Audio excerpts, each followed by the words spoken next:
Double Bits Workshop. In today's video for TidBit Tuesday, I'm going to go through and take a little stool apart essentially.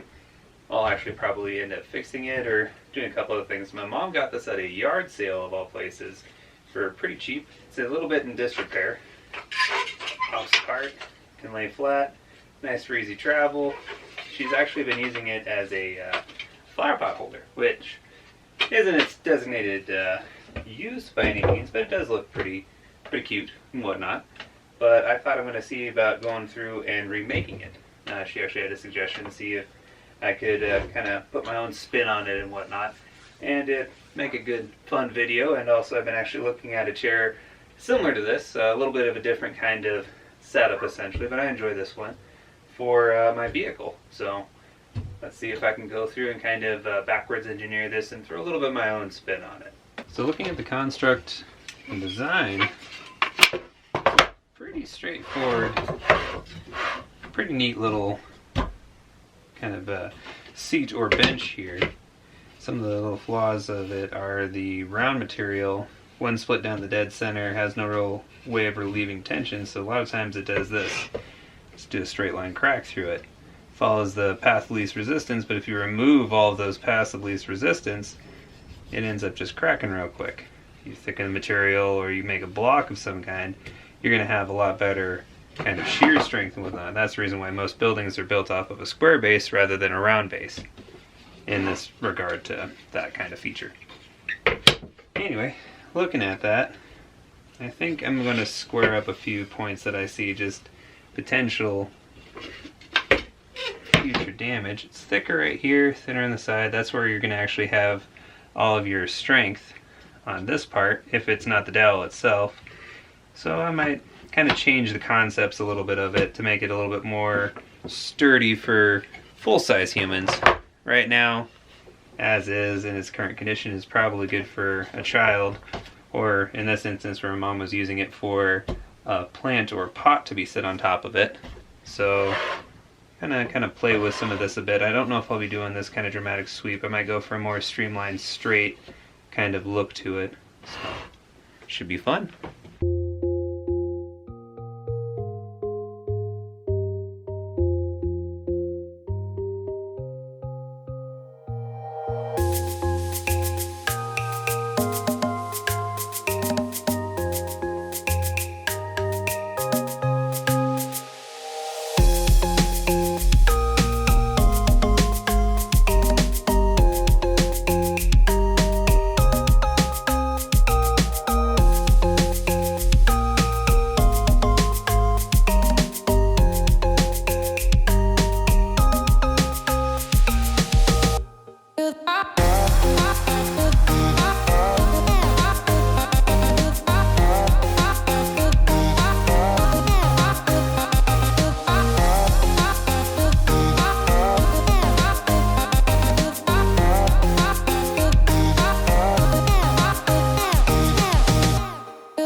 So day 2 of the build, and it is now Tuesday, or well, Tuesday when you viewed this. Ran down to the hardware store, got some nice little bolts here. This should slide. Oh, perfectly. Into there. And I grabbed some little neoprene or nylon washers. See if I got the right size. These look like the right size to the packaging.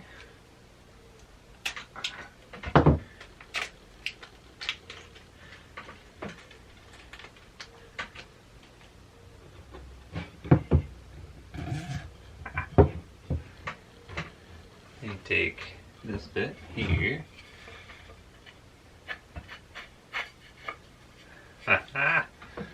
And then it can manipulate. Then you hammer that in. And I got nuts that have the little lock bit on the inside there. So what I'll do is I can mark my threads and then cut my bolt so that this will be just that long. Whoop. Just like that. And manipulate. Just the way it's supposed to. Ah, that's exciting.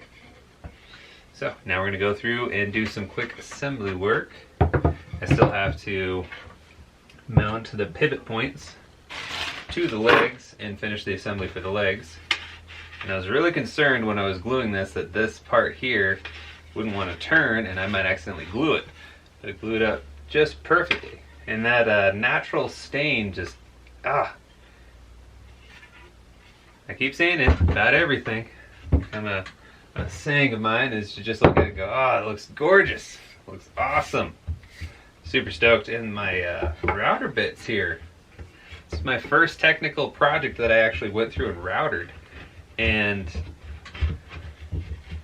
it's a little tight in some spots, but pops in and out. Those miters turned out pretty good for my first time. I'm a little excited if you can't tell. This project is coming together a lot better than you always have that like, oh no, things could go horribly wrong. They're probably going to go horribly wrong because they could probably go horribly wrong. And yet, it seems to work fairly well. I could use a light sanding, which I'd rather a light sand than have it not fit at all. And then that'll be like that. And then when you sit on it, that downward pressure will keep everything in lock. Well, alright. On to the next step.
that concludes our build today. Thank you for joining us on TidBit Tuesday. It was a lot of fun, and it turned out pretty good. Like I said in the beginning there, I decided not to go with a sloped shape. I decided to go with a more straight, unified look to it. And I ended up using the same ideas throughout the whole project pretty much. I even did the glue process on the top that I had originally said that I probably wouldn't do. I ended up actually doing because when I upscaled everything and how much surface area the glue was at, and even this little guy, there is enough surface area for glue and everything that this one matched up pretty much perfectly. And I'm quite happy and pleased with it. The action's pretty smooth for how it flips back. It's still a little tight, which I'd rather that. So that way over prolonged use it would loosen up, rather than feeling like it's perfect and real loose like this one is right out the gate. It just makes me feel like the whole thing's going to become real rickety down the road. If it's stiff to begin with, I'd rather that. So between the two, I definitely really enjoy the look and kind of a square profile. The round isn't bad. I just feel like this is structural and something I could take out on a picnic, or if I were to go fishing, or something that there an event was going on that I needed a little chair in the back of my vehicle type deal. And I'm really happy that my mom actually decided to bring this over and give me an idea for TidBit Tuesday. And thank you very much, Mom. This has been a real fun project, and it is all reclaimed and upcycled material. These two end pieces I found, there is a local guy that does cabinetry work, and he throws his scraps into a corner outside of his shop for anyone to grab if they have fireplace or anything like that. And I hate seeing a lot of these really gorgeous like cherries and walnut wood and different stuff that he does for all these gorgeous cabinets that he makes. And I hate seeing or thinking of the idea of all that going into a fireplace. So I snagged these two pieces here. These three pieces in the middle were actually the tops to the potion chest that I made the miters wrong. So I ended up utilizing those and upcycling them. That's a tidbit. These two end pieces are similar stock to these that I had tried to make a frame and failed at because all the wood was cull lumber and different things. So I ended up nabbing those two chunks off those end, and then as you saw in the video, these are stringer bits. So it's 100% recycled. Only thing it isn't is the screws and hardware. So it was a fun little tidbit cleanup for the shop, and I'll have lots of enjoyment out of it, and I might make a second one. We'll see. So thank you very much. Hopefully you enjoyed. If you did, please like, subscribe, and share if you wouldn't mind as well. And leave a comment if you liked it or didn't like it, or if you have any opinions or ideas for the next video or the next thing I should look into. I'd be more than happy to hear you out and see what I can come up with. So thank you again. Hit the notification bell if you like this platform and format that I've got going on here.